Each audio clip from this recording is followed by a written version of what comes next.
Alors, bonjour tout le monde, bienvenue à une émission vraiment très spéciale aujourd'hui de Radio Infocité, grâce au Capitaine Place qui nous a maintenant donné l'habitude d'avoir de grands spécialistes français qui viennent nous livrer de l'information privilégiée ici à Radio Infocité au Québec. Capitaine Place, bonjour. Nous avons l'honneur aujourd'hui d'accueillir l'historien de réputation mondiale qui, j'ai appris ces derniers jours, qui a beaucoup de liens avec le Québec. Il est déjà venu faire des conférences à l'Université Laval. Aujourd'hui, c'est vous qui avez réussi à nous l'avoir en exclusivité ici au Québec. Alors, rapidement, Monsieur Lugan, dites-nous qu'est-ce qui vous inspire? Alors, très brièvement, parce que je pense qu'il faut très donner la parole à Bernard Lugan, je pense qu'il complète ce que je vais dire. Tout simplement, Bernard Lugan est certainement au monde, en France en tout cas, mais en Europe bien sûr, mais même au monde, en France le plus grand spécialiste de l'Afrique. Il a enseigné très longtemps à l'université Lyon 3, il en parlera mieux que moi, et surtout, il est, il a il est cartographe, il est anthropologue, également. Alors, malheureusement, là, on a des problèmes de connexion avec le capitaine. Un autre qui le connaît très bien, que vous connaissez très bien à Radio Infocité, qui peut compléter avant de présenter M. Lugan, c'est Jean-Claude Pomerleau. Jean-Claude, la venue de M. Lugan ici au Québec dans le cadre de ce qui se passe en ce moment en Afrique, parle-nous un peu de l'entrevue qu'on va avoir avec M. Lugan. Ben oui, c'est ça. D'abord, c'est un grand privilège. On remarque que le carnet d'adresse du capitaine résume à peu près le meilleur de la géopolitique française. Et là, toi, tu peux en bénéficier. C'est un privilège. Et donc, Bernard Lugan, c'est le grand spécialiste de l'Afrique. Et présentement, on est sur une période très chaude en Afrique et son éclairage, c'est à peu près ce qu'on peut avoir de meilleur. Et donc, et à partir aussi du fait que son approche, c'est l'Afrique réelle et non pas l'Afrique fantasmée par les bien-pensants ou peu importe qui. Alors donc, là, on est dans la réalité pour comprendre la situation. Et là, on voit M. Lugan. M. Lugan, bienvenue à Radio Infocité. Et puis, on a des questions pour vous. On va essayer de faire trois volets dans cet entretien-là. Savoir, votre méthode, votre approche ethno-différentialiste, ce qui vous permet d'avoir un portrait de l'Afrique réelle. Et l'Afrique réelle, c'est aussi le nom de votre revue qui paraît à chaque mois. Vous avez écrit une quarantaine de livres. Vous avez parcouru le continent de toutes les façons. Et donc, votre regard est unique et puis on est privilégié de vous avoir. Et puis donc, vous arrivez à une conclusion, c'est que les États qui ont été formés, l'État territorial, compte tenu de l'ethno-différentialisme et le fantasme des Européens de vouloir amener un copier-coller d'une démocratie sur ces territoires-là, fait en sorte que ça crée des situations qui mènent à la guerre, à un conflit perpétuel. Pouvez-vous nous expliquer, surtout pour les pays du Sahel, là? Oui, alors donc, moi j'ai une méthode qui est très simple, c'est le réel. Le réel, la géographie, la terre, the land and the people, comme disent les anglo-saxons, la terre et les hommes. Quand je me déplace quelque part en Afrique, je commence par voir quel est le milieu, et sur ce milieu, il est évident que les hommes vont avoir une manière d'organiser leur vie en société différemment. Il est bien évident que les hommes qui vivent dans le désert ne vont pas avoir la même méthode de vie que ceux qui vivent dans la forêt, etc., etc. Donc, moi, j'ai une vision qui n'est absolument pas universaliste. Pour moi, l'homme, je ne connais pas l'homme. Je laisse ça aux religieux. Moi, je ne connais pas l'homme, je connais les hommes. De même que je ne connais pas l'arbre. Je connais le chêne, je connais le tilleul, je connais le châtaignier, mais l'arbre, pour moi, ça ne veut rien dire. L'ethnologue connaît les hommes, il ne connaît pas l'homme. Alors, ceci étant, mon approche, c'est le réel, c'est-à-dire, je vois toujours quel est le milieu dans lequel se sont développées les sociétés. Et quand vous avez cette approche, vous avez forcément une ouverture qui se fait, qui est totalement différente de celle qui est reçue par les médias. Parce que mon approche est donc une approche sur le réel géographique, mais également sur la longue durée. Parce que dans les Afriques, on parle de l'Afrique, moi je préfère parler des Afriques, parce que les Afriques sont très différentes. Dans les Afriques, la longue durée est l'élément dominant. La longue durée est l'élément dominant, pourquoi ? Parce que, à la différence de l'Europe, les Afriques n'ont pas connu les grandes ruptures que nous connaissons, nous, dans l'histoire européenne, et vous également dans l'histoire américaine, qui est une histoire héritée de l'histoire européenne. L'Afrique n'a pas connu la Révolution romaine. L'Afrique n'a pas connu le Moyen-Âge. L'Afrique n'a pas connu les révolutions des temps modernes avec les révolutions philosophiques. L'Afrique n'a pas connu la période contemporaine telle qu'elle a été inventée par les grandes sociétés industrielles européennes, etc. Donc le temps long n'est pas le même en Afrique. En Afrique, aujourd'hui et hier, se retrouvent. En Swahili, quand on dit Zamani, Zamani, c'est à la fois hier, quand je suis allé me promener dans la rue, mais c'est également à l'époque où mes ancêtres sont arrivés il y a 1000 ans dans la région. Mais il y a une notion du temps qui n'est pas la même. Alors comment voulez-vous approcher un continent qui a une notion du temps différente avec les philosophies qui sont celles de l'Europe? En plus de cela, les Afriques sont des continents où l'individu n'existe pas. Ce sont des mondes de communautés. Nous sommes des individualistes, non pas de naissance, nous sommes des individualistes à la suite de révolutions. Ce sont les révolutions qui ont fait que nos sociétés communautaires sont devenues individualistes. Première révolution, la réforme protestante. Ensuite, les réformes des temps modernes.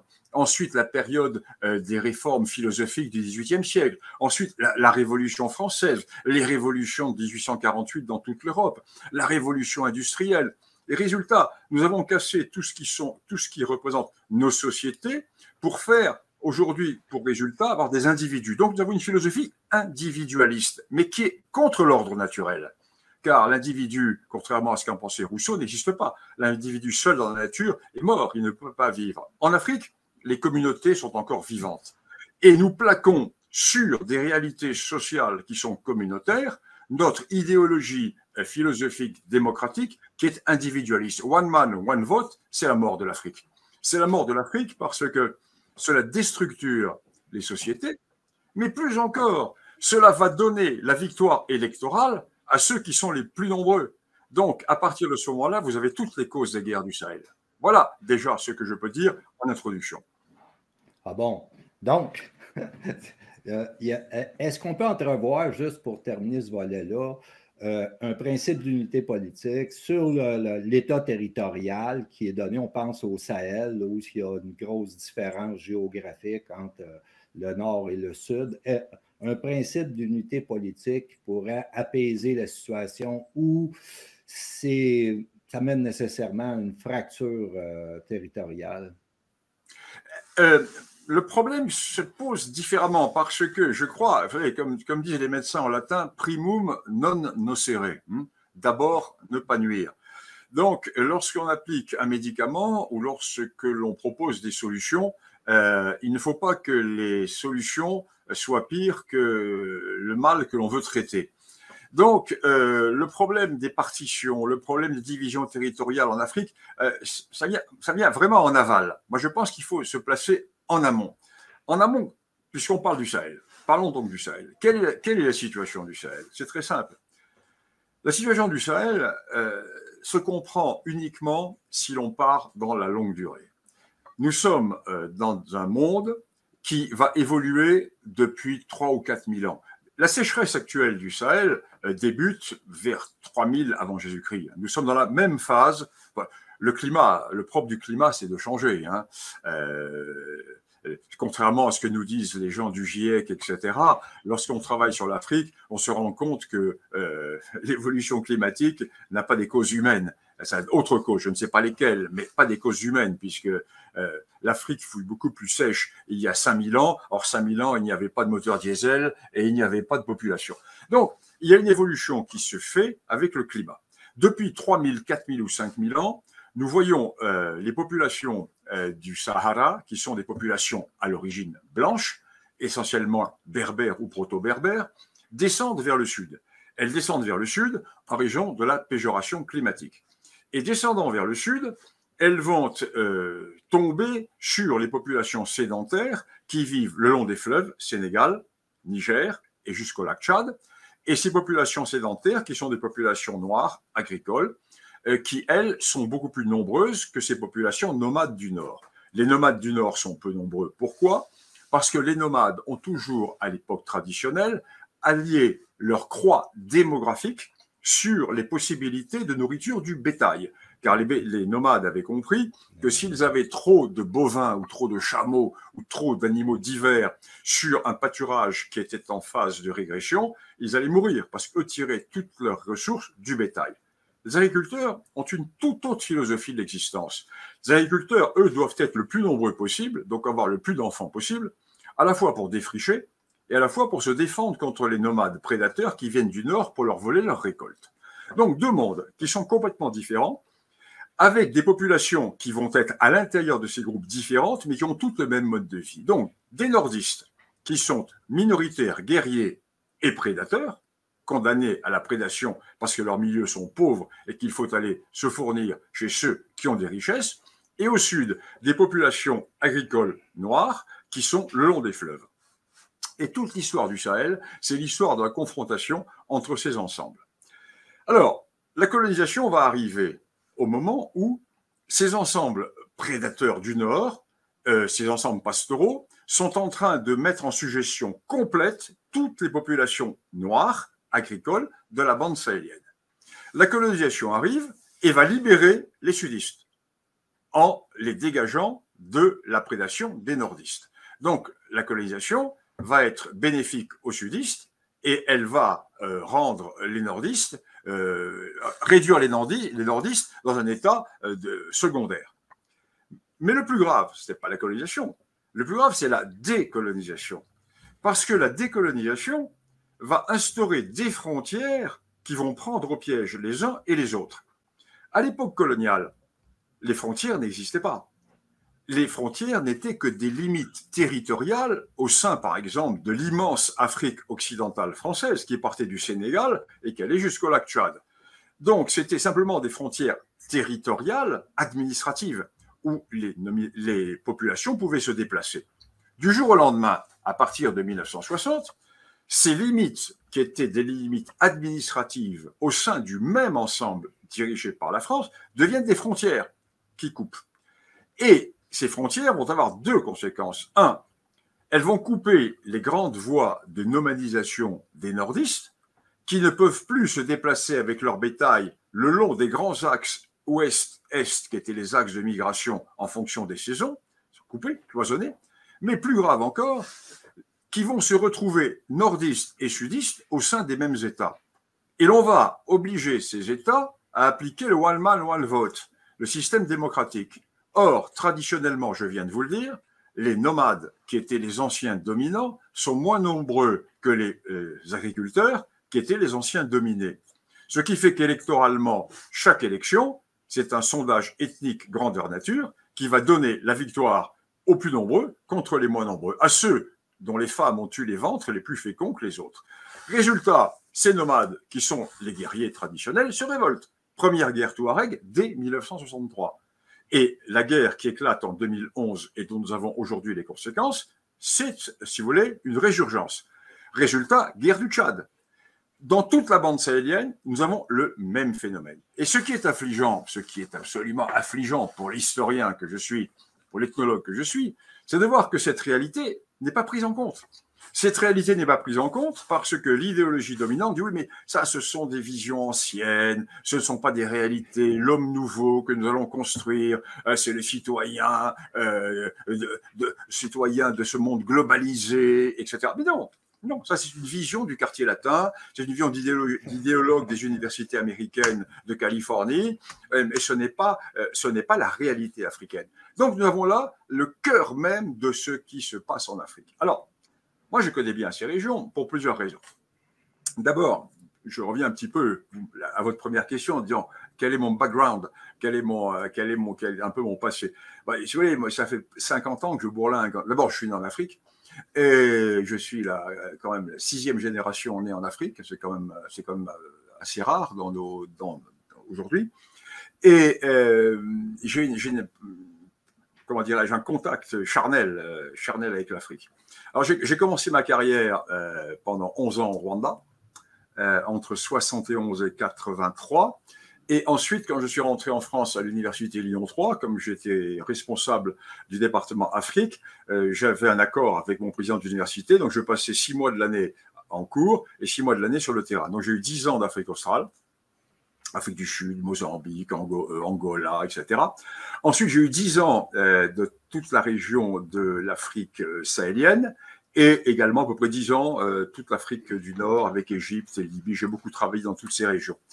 Et ensuite, il y a une dizaine d'années, devant la médiocratie universitaire française, parce que la médiocratie universitaire française est à un niveau qui est difficile de décrire, j'ai décidé de quitter l'enseignement supérieur français et je suis passé dans l'enseignement supérieur militaire. Et en passant dans l'enseignement supérieur militaire, l'école de guerre, Saint-Cyr, Guidant, etc., j'ai vraiment beaucoup bourlingué avec l'armée française. Et là encore, je suis allé vraiment dans le réel. Donc, j'ai une approche, si vous voulez, qui est une approche à la fois continentale, mais avec des zones que je connais très bien. À la différence des africanistes, des pseudo-africanistes français qui toute leur vie travaillent sur un confetti, moi j'ai des grandes zones de recherche, mais ces zones de recherche me permettent d'avoir en plus une vision globale. Donc c'est assez intéressant. Ce qui fait que j'ai des analyses qui sont parfaitement iconoclastes, mais souvent originales, et je dois dire que il m'arrive de ne pas me tromper, toujours, notamment pour ce qui concerne la Libye. J'avais expliqué ce qui allait se passer en Libye. Je l'ai expliqué dès le jour de la première intervention française en Libye. J'ai expliqué beaucoup de choses sur l'Afrique centrale. J'ai expliqué beaucoup de choses sur le Sahel. J'ai expliqué au mois d'avril dernier que le Niger allait exploser, etc., etc. Donc, si vous voulez, j'ai une vision qui est une vision ancrée sur le réel qui me permet de dégager, non pas en lisant dans la boule de cristal, mais des constantes historiques qui permettent, ancrées sur le passé, de voir ce qui peuvent être les grandes ouvertures de l'avenir et de l'actualité. Donc, oui, votre prédiction au printemps, quand vous étiez à Sud Radio, entre autres, et puis avec Valeurs Actuelles en entrevue, à savoir, la prochaine pièce de domino qu'elle a tombé, c'était le Niger. Et je lisais dernièrement que le président Macron, il était assez fâché de son service de renseignement qui n'avait pas prévu. C'est une plaisanterie. C'est une plaisanterie. C'est une plaisanterie. Moi qui connais un peu le milieu militaire, je peux vous certifier que les services français, l'armée française, savaient très bien et que l'Élysée était parfaitement au courant. Alors, ou bien le président Macron ment, ou bien les conseillers du président Macron lui ont caché les informations. Oui, il se défausse. Mais on a... il se défausse, exactement. Oui, concernant cette prédiction-là, elle a traversé la barrière des langues. Il y a un YouTuber qui est très influent, qui tient une chaîne sur YouTube, History Légende, et qui part de votre extrait sur Sud Radio, qu'il traduit en anglais, à partir de votre grille d'analyse, pour expliquer la situation qui se déroule présentement au Niger. Et puis donc, il a dépassé le cap de 500 000 vues. C'est quelqu'un qui est très influent. C'est un historien militaire. Et puis donc, c'est assez surprenant parce que quand j'ai vu ça, moi, je vous connais, je vous suis, mais là où j'ai vu que vous aviez traversé, disons, les cultures, et puis là, votre influence passe, semble-t-il, mieux du côté anglophone que francophone parce que, à cause que vous nommez le réel, vous êtes devenu infréquentable et surtout que vous êtes un peu un vivant reproche par rapport à ce qui est devenu la géopolitique française. Là. Oui, la malheureuse géopolitique française. Alors, nous avions des grands géopoliticiens et nous avions de grands africanistes. N'oublions pas que jusqu'à il y a... Moi, j'ai été formé par les plus grands africanistes français. J'ai fait mes études dans les années 1960, 70, 65, 68, 70. J'ai eu des grands maîtres. Mais ces grands maîtres ont disparu. Ils ont disparu. Là, pourquoi ? Parce que nous avions en France l'excellence qui s'appelait le doctorat d'État. Et ce doctorat d'État est un doctorat qui se faisait en 10, 12 ans et qui exigeait à la fois une vision encyclopédique, synthétique et exhaustive. Et ceci a été détruit par l'arrivée des socialistes au pouvoir avec François Mitterrand en 1981, car c'était considéré comme trop élitiste. Et ce doctorat a été cassé au profit de sous-PhD. En fait, le nouveau doctorat français, c'est ce que je faisais moi quand je faisais ma maîtrise à l'époque. Donc, c'est-à-dire un tout début de ci. Alors, qui se fait sur un tout petit sujet bien réduit. Ce qui fait qu'il n'y a plus de vision globale des africanistes français. Les africanistes français qui travaillent sur l'Afrique vont travailler sur de tout petits sujets, car ils font une thèse en 2 ans. 2 ans, 3 ans. En 2 ans, 3 ans, vous ne faites pas une thèse sur l'Afrique, c'est pas vrai. Il faut faire comme moi. Ma thèse sur le Rwanda, je vais vous le donner son titre, ma thèse sur le Rwanda. Vous allez dire que c'est assez drôle. Entre les servitudes de la houe et les sortilèges de la vache, le monde rural dans l'ancien Rwanda. 2000 pages, 11 ans de travail, et travail sur le terrain. C'est une thèse qui explique tout. Servitude de la houe, sortilège de la vache. Tout le monde Hutu, Tutsi. J'explique dans ces 1500 ou 2000 pages comment Hutu et Tutsi, par leur confrontation sur un milieu réduit, les Tutsis, confrontés à la démographie Hutu qui mangeait leur pâturage, ont été contraints de créer une société inégalitaire pour prendre les Hutus en main pour contrôler leur démographie et leur pouvoir politique. Voilà comment est né l'État du Rwanda à partir du XIVe, XVe siècle. Évidemment, qui peut vous faire ça s'il n'est pas au moins 10 ans dans le pays, sur le terrain, etc. Donc, il n'y a plus d'africanistes français. Il n'y a plus d'africanistes français, c'est terminé. Voilà. Donc, nous allons arriver, et nous allons de plus en plus vers un monde de spécialistes qui sortent de sciences politiques. Ils sont formés à l'esprit woke qui leur dit le monde est le même partout. L'individu existe, le groupe n'existe pas, les ethnies n'existent pas. Les ethnies, c'est un fantasme colonial. D'abord, les ethnies ont été créées par la colonisation, donc c'est un fantasme colonial. Donc, baser toute analyse politique sur le milieu ethnique est une erreur. Résultat, on se plante depuis 30 ans. Et c'est absolument catastrophique. Moi, mon seul espoir, c'est plus du tout dans le monde européen. Parce que le monde européen, notamment français, est totalement décérébré par l'idéologie. Moi, mon seul espoir, c'est, vous allez dire, je manie le paradoxe, à la limite, c'est peut-être le monde anglo-saxon qui, à l'heure actuelle, est complètement pourri par le wokisme, mais qui a quand même, dans ses tréfonds, une idée de réalisme. Et il n'est pas impossible que le monde anglo-saxon, à un moment donné, fasse preuve de réalisme et revienne à un réel. Nous, en France, c'est fini. L'idéologie a tout mangé. Et c'est assez inquiétant. Et moi, je suis complètement isolé dans mon milieu africaniste, totalement isolé. Alors, le seul domaine dans lequel j'ai une écoute, c'est l'armée. Parce que les militaires risquent leur peau sur le terrain. Quand les militaires vont sur le terrain, si on leur dit qu'un Touareg, c'est comme un Bambara, ils vont mourir. Tandis qu'ils sont obligés de prendre en compte le fait que ce n'est pas la même approche que l'on a quand on entre dans un campement touareg ou dans un village bambara. Ça, c'est fondamental. Tandis que l'intellectuel de Sciences Po ou le danseur à claquettes des affaires étrangères, le wokiste, se dit, moi, si j'ai un problème, c'est pas grave, les forces spéciales viendront me chercher. Si les forces spéciales se font prendre aux pattes, ce ne sont pas les wokistes qui vont aller les délivrer. Donc, nous sommes là dans le réel. Alors, moi, c'est vrai que je ne travaille plus qu'avec l'armée. Parce qu'au moins, avec l'armée, j'ai des gens qui sont dans le réel. Et quand je forme les générations de jeunes officiers qui sont désespérés entre nous, parce qu'ils arrivent en Afrique, ils voient le réel, et on leur fait faire le contraire de ce qu'ils voient. On leur dit, ce que vous avez vu n'est pas licite, parce que il ne faut pas croire à cela. C'est dramatique. J'avais une dernière question concernant le retour au réalisme, parce qu'il y a des puissances extérieures sur le théâtre africain là, qui forcent chacun à revenir au réel.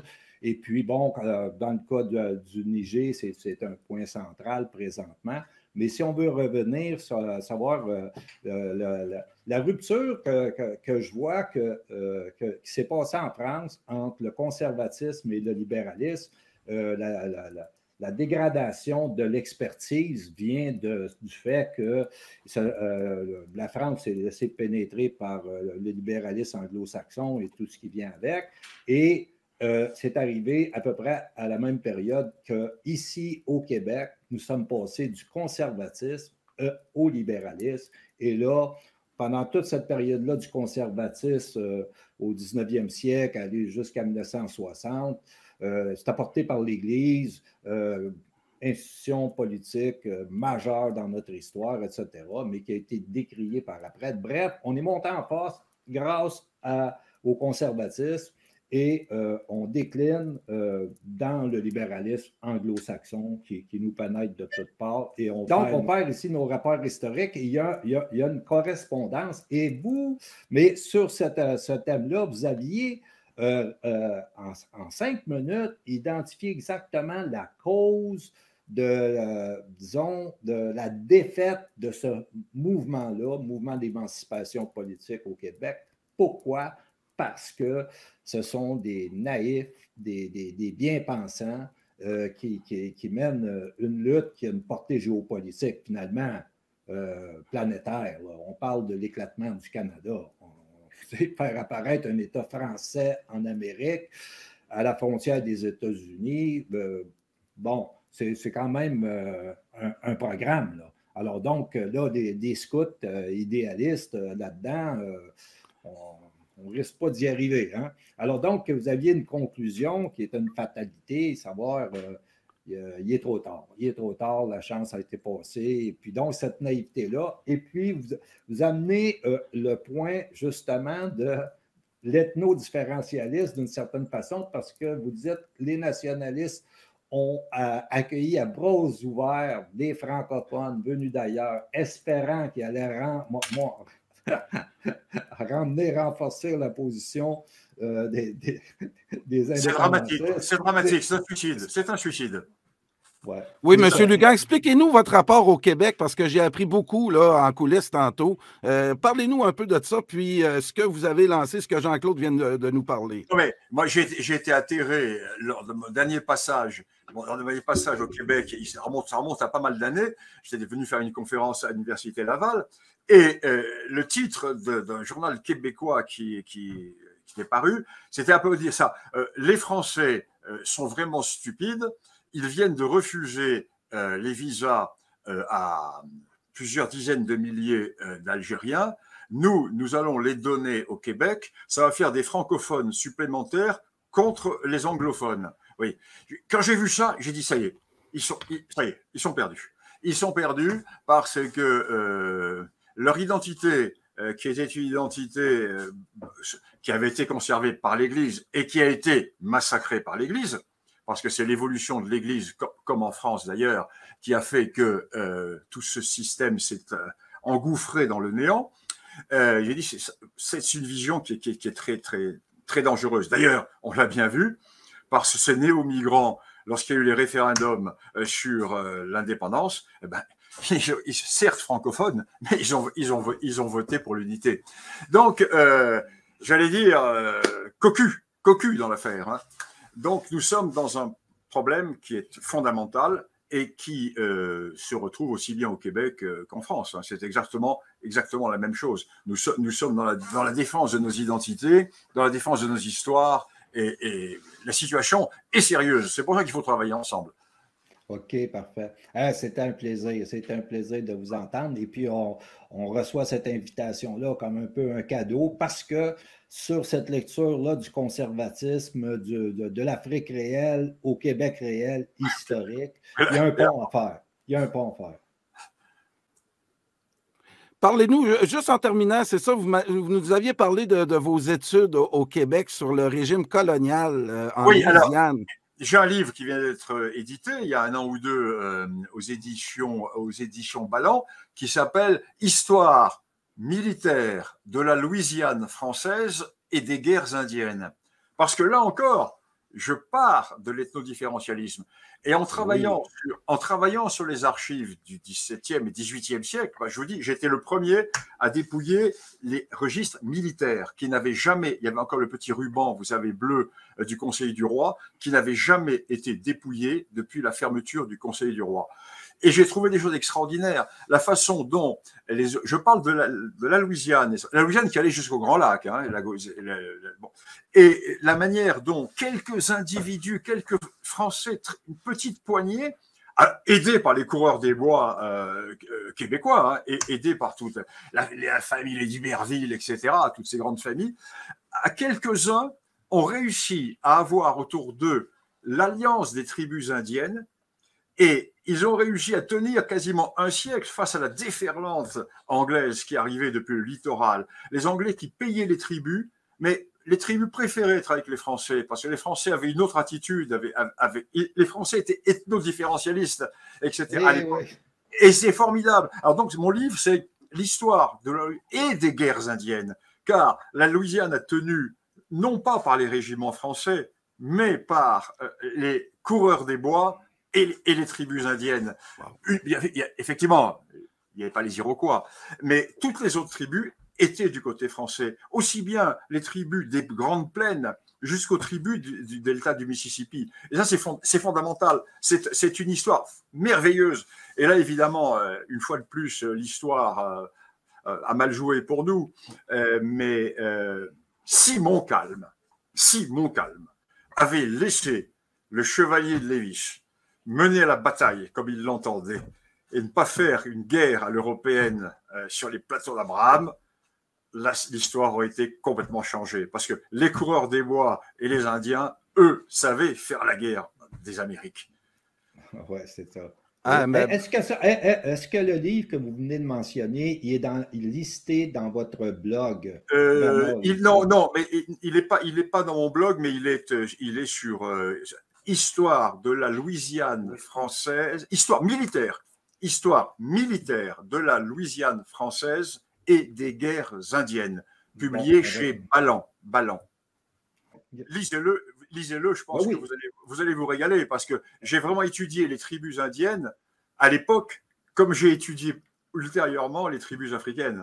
Vous savez que cette grande alliance-là, elle a été négociée directement avec des montagnais que Dupont-Gravé avait ramenés, négocié directement avec Henri IV. Et Champlain, quand il est revenu, là, ça a été scellé à Tadoussac dans un grand péton. Absolument. Et cette grande alliance-là, et c'était basé sur le fait qu'il allait imposer la paix ou faire la guerre à leur ennemi. Et donc, ça leur a pris 100 ans avant d'arriver à la grande paix de 1701. Donc, les Français étaient venus pour pacifier cette région-là, qui a toujours été en guerre pour des raisons de ethno. Oui, parce que la situation, naturellement, va évoluer au Niger et elle pourrait évoluer pour le pays. Attendez, au Niger, au Tchad, ça va évoluer au Tchad, ça va évoluer partout.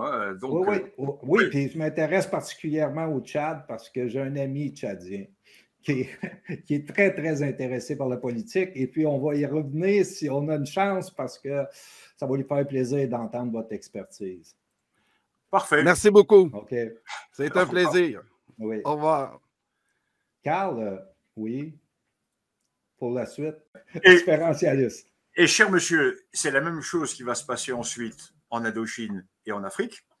Tant que ce sont les militaires et les missionnaires, mais les militaires qui gèrent l'opération, tout se passe bien. À partir du moment où vous avez les civils avec leur idéologie qui intervient, c'est la pagaille. Regardez en Afrique de l'Ouest, on parlait du Sahel. Les militaires vont arriver en Afrique du Sahel, en Afrique sahélienne, à l'époque où les populations du Sud se font dévaster par les populations du Nord.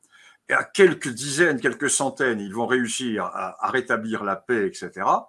Et ensuite, que va-t-il se passer? Eh bien, les civils vont vouloir imposer l'ordre idéologique officiel de la République française. Et en Algérie, c'est la même chose. En Algérie, jusqu'à Napoléon III, il n'y avait pas de problème parce que les affaires étaient gérées par ce qu'on appelait les bureaux arabes. Les bureaux arabes, c'était exactement ce qui s'est passé en Louisiane et au Canada, c'est-à-dire quelques officiers avec quelques civils locaux qui connaissaient parfaitement, qui parlaient la langue des tribus, etc. Donc les bureaux arabes avaient pacifié le pays. 1870, la fin de l'Empire, arrive la République revancharde, laïcarde, individualiste, et cette République est antimilitariste, elle supprime les bureaux arabes et à la place, elle met le colonnat. Et l'Algérie française est morte en 1871. Incroyable. Quel cours d'histoire, messieurs. Ouais. Merci beaucoup, Jean-Claude et M. Lugan. Ça a été vraiment un plaisir et on espère vous revoir bientôt. Je pense qu'il y a une connexion qui s'est faite entre les deux. Là. On va essayer de travailler ça.